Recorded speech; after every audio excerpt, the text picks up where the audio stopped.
हम कानपुर के शिवराजपुर की एक ऐसी कहानी के बारे में बात करेंगे जो है सच्ची, लेकिन आप सभी के होश और कान खड़े कर देगी।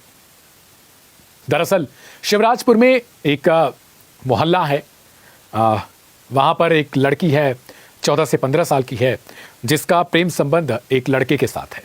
लड़का तकरीबन 20 से 25 किलोमीटर की दूरी का है। कुछ दिनों तक इन सबका प्रेम प्रसंग चलता रहता है। छोटी सी बच्ची है, यानी समझ लीजिए 14 से 15 साल की उम्र है। लेकिन एक दिन अचानक से ऐसा होता है कि बच्ची का पूरा परिवार किसी शादी समारोह में शामिल होने के लिए जाता है। 8 से 9 बज रहे थे और बच्ची जो है वो फोन करके अपने प्रेमी को घर पे बुलाती है, यानी जो ये लड़की है, और कहती है कि आज कोई नहीं है घर पर, आ जाओ और यहीं मुलाकात करते हैं। जो दोस्त है उसका, यानी प्रेमी जो है, वो अपने दोस्त को फ़ोन करता है। शुरुआत में घबराता है कि घर पे कैसे जाऊं। इसके बाद उसके दोस्त से उसकी बातचीत होती है और दोस्त कहता है कि ये तो बड़ी अच्छी बात है कि तुम्हें तुम्हारी प्रेमिका मिलने के लिए बुला रही है, और वो भी अपने घर पे। फिर पूछता है उसका दोस्त कि आखिर मिलने के लिए क्यों बुलाया, पूरी बात मुझे बताओ।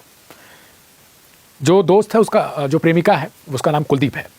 कुलदीप कहता है कि कह रही है कि उसके परिवार का कोई भी सदस्य घर पर नहीं है, एक छोटी सी बच्ची है, बस उसकी भतीजी है, और मुझे डर लग रहा है कि कहीं मैं पकड़ा ना जाऊं उसके घर पर। तो दोस्त कहता है कि नहीं, अगर शादी समारोह में गए हैं और वो बुला रही है तो बहुत अच्छी बात है, लेकिन याद रखना अपने साथ में कुछ ऐसी दवाएं भी लेकर जाओ। और दोस्त से वो पूछता है कैसी दवाएं, तो वो सेक्सुअल कुछ दवाओं के बारे में जिक्र करता है और उसे बताता है कि शक्तिवर्धक जो गोलियां हैं वो भी ले लो, कुछ किट्स ले लो, ये ज़रूरी है अगर अपने घर पे बुला रही है। वो दौड़ा भागा मेडिकल स्टोर पर जाता है, वहाँ से कुछ शक्तिवर्धक गोलियाँ लेता है, कुछ खा भी लेता है, और उसके बाद जैसे तैसे पहुँचता है और वहाँ उसकी प्रेमिका, यानी जो गुड़िया है, वो अपने घर में खाना पीना बनाकर अपनी भतीजी को सुलाकर इसका वेट कर रही थी। 8:30 से 9 बजे का समय रहा होगा। ये पहुँचता है, दोनों मिलते हैं, उसके बाद बैठकर बातचीत करते हैं, फिर खाना लगाती है, खाना खाते हैं, और इसके बाद फिर ये जो प्रेमी है वो धीरे धीरे उसके कपड़े उतारता है और उससे संबंध बनाने के लिए कहता है। शुरुआत में ना करती है और उसके बाद मान जाती है। कुछ ही समय बाद, और ठंड का मौसम भी चल रहा है, कुछ समय बाद दोनों संबंध बनाते हैं, एक ही बार नहीं, कई बार, और प्रेमिका को पूरी तरीके से नंगे किया रहता है, और ये तकरीबन 7 से 8 घंटे। ठंड का समय भी है और 14 से 15 साल की वो लड़की है, उसे ठंड लगने लगती है, शरीर उसका धीरे धीरे अकड़ने लगता है, और फिर जो प्रेमी कुलदीप है वो धीरे धीरे ये सोचता है कि कुछ इसको हो गया। हालांकि वो इस दौरान 3 से 4 बार संबंध बनाता है और पूरी तरीके से, यानी ना कोई बदन पर कपड़ा है, ना कोई कंबल है, ना कुछ है, मतलब पूरी तरीके से उसको नग्न करके रखता है और खुद भी रहता है। जब 3 से 4 बजे भोर का वक्त होता है, उस वक्त ठंडी बहुत तगड़ी लगती है, प्रेमिका अकड़ने लगती है और धीरे धीरे उसका शरीर पूरी तरीके से जो है वो अकड़न होने लगती है। शुरुआत में ये सोचता है कि ऐसे ही होगा, लेकिन बाद में जब इसे डर लगता है तो ये अलाव जलाता है, आग जलाता है और तपाने की कोशिश करता है। कुछ टाइम के लिए लड़की थोड़ा सा संभलती है, इसे लगता है कि अब ठीक हो रही है। इसके बाद फिर ये सोचता है एक बार और संबंध बनाने के लिए, लेकिन उसके बाद फिर ऐसी अकड़न उसको होती है कि वो अचानक से चारपाई पर गिर जाती है।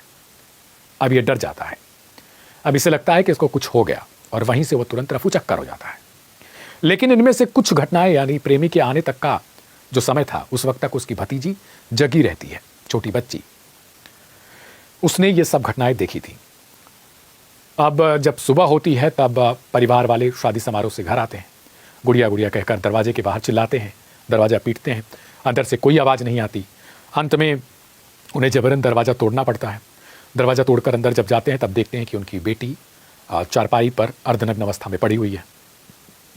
शुरुआत में डर जाते हैं, फिर रोना धोना शुरू होता है, और उसके बाद उसके शरीर पर कुछ कपड़े पहनाए जाते हैं और उसको फिर भाग दौड़कर जल्दी से हॉस्पिटल ले जाया जाता है। हॉस्पिटल जाते ही डॉक्टर देखते हैं और स्थिति भांप कर तुरंत बोल देते हैं कि अब ये दुनिया में नहीं है, मृत हो चुकी है। पुलिस वालों को सूचना दी जाती है। जो छोटी सी भतीजी रहती है प्रेमिका की, यानी उस गुड़िया की, वो बताती है कि कल कोई आया था, रात में कोई लड़का था। इसके बाद पुलिस को शक हो जाता है, वो मौका वारदात जो जहाँ पर घटना घटी थी, जहाँ पर दोनों मिले थे, उसी कमरे में जाती है और देखती है कि वहाँ पर कुछ शक्तिवर्धक गोलियों के पैकेट्स हैं, कुछ ऐसे किट्स हैं, ऐसे संबंध जो बनाने के दौरान उन्होंने यूज किए होंगे। वो किट्स देखकर पुलिस को पूरा कंफर्म हो जाता है तकरीबन कि घटना क्या रही होगी। इसके बाद पोस्टमार्टम के लिए बॉडी को भेजा जाता है। वहां पर पता चलता है कि मौत आखिर किस वजह से हुई है। फिर पुलिस वाले पता करते हैं कि आखिर कौन वो शख्स था। वो मोबाइल फ़ोन जो वहाँ पर पड़ा हुआ था लड़की का, उसको खंगाला जाता है। उसमें पता चलता है कि लास्ट जो डायल नंबर है वो किसका है। उस पर फ़ोन किया जाता है, फ़ोन स्विच ऑफ। इसके बाद किसी तरीके से उसे पकड़ा जाता है। जब पकड़ती है पुलिस तो पूछताछ करती है और कहती है कि सच सच बताओगे या फिर किसी और तरीके का इस्तेमाल करना पड़ेगा। और फिर वो पूरे राज खोलता है कि वास्तव में वो कैसे इस कमरे में आया, उसने क्या क्या किया, वहाँ आने से पहले शक्तिवर्धक गोलियाँ उसने किस तरीके से खाई और क्या कुछ उस रात को हुआ था। इसके बाद पुलिस की जान में जान आती है। लेकिन ये जो पूरी घटना थी, इससे पूरा कानपुर दहल उठता है। और इसके बाद ये फिर से मांग उठने लगती है कि क्या मोबाइल फ़ोन बच्चों को बिगाड़ रहे हैं या फिर ये बनाने का काम कर रहे हैं।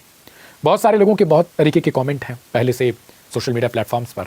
आज हम आपसे भी पूछेंगे कि आखिर मोबाइल फ़ोन को लेकर आपकी क्या राय है और जो ये घटना थी इसमें मोबाइल फ़ोन की कितनी अहम भूमिका आपको नज़र आती है। और आजकल के बच्चे बच्चियों और माता पिता को भी इतना सोचना ज़रूरी है कि आखिर उनके बच्चे मोबाइल फ़ोन के साथ क्या कर रहे हैं, किससे बात करते हैं, किस तरीके की बात करते हैं। इन सब चीज़ों पर उन्हें निगरानी करनी पड़ेगी। अब हम आपको सुनवाते हैं पुलिस की तरफ से क्या कुछ बयान दिया गया है। थाना क्षेत्र शिवराजपुर के एक गांव में अपने ही घर में मृत पाई गई युवती के प्रकरण में ह्यूमन इंटेलिजेंस और सर्विलांस के माध्यम से एक युवक को गिरफ्तार किया गया। गिरफ्तार युवक ने घटना में अपनी भूमिका स्वीकार की, जिसके आधार पर उसे न्यायालय के समक्ष प्रस्तुत कर जेल भेजा गया है। आज की इस कहानी को लेकर आपकी अपनी प्रतिक्रिया क्या है उसे कमेंट बॉक्स में जरूर लिखिएगा अपने नाम के साथ। और मोबाइल फ़ोन को, जैसा पहले ही हमने बोला कि मोबाइल फ़ोन को लेकर आपकी क्या प्रतिक्रिया है, क्या सोचते हैं आप, और कितनी उम्र तक बच्चों को मोबाइल फ़ोन नहीं देना चाहिए या फिर किस उम्र के बाद मोबाइल फ़ोन की ज़रूरत आपके हिसाब से लगती है। मेरा नाम है दिव्यांशु। एक बार फिर नई कहानी के साथ कल हाजिर होंगे। तब तक के लिए दीजिए इजाजत। देखते रहिए क्राइम कथा और दीजिए अपना ढेर सारा प्यार। वीडियो को शेयर और लाइक करना बिल्कुल मत भूलिएगा।